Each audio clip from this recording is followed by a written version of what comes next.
Powered by NBC bearings భారతదేశపు మొట్టమొదటి bearing తయారుదారు.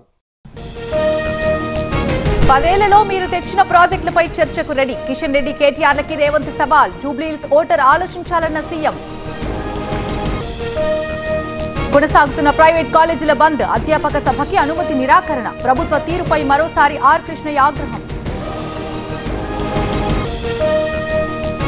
శ్రీచరణికి సర్కార్ భారీ నజరానా. 2.5 కోట్ల నగదు పురస్కారం. గ్రూప్ 1 ఉద్యోగంతో పాటు కడపలో స్థలం. తల్లికి వందనం అందని 150 మంది. అధికారుల చుట్టూ తిరుగుతున్న విద్యార్థులు. జగ్గేపేట ఎమ్మెల్యేకి అర్జీలు. ఉగ్రవాదులని జైల్లో పెట్టి బిర్యానీ తినిపించారు. కాంగ్రెస్ పాలనపై అమిత్ షా ఆరోపణలు. మోదీ 22 రోజుల్లో అంతం చేశారన్న హోంమంత్రి. పవర్డ్ బై ఎన్బీసీ బేరింగ్స్ భారతదేశపు మొట్టమొదటి బేరింగ్ తయారుదారు.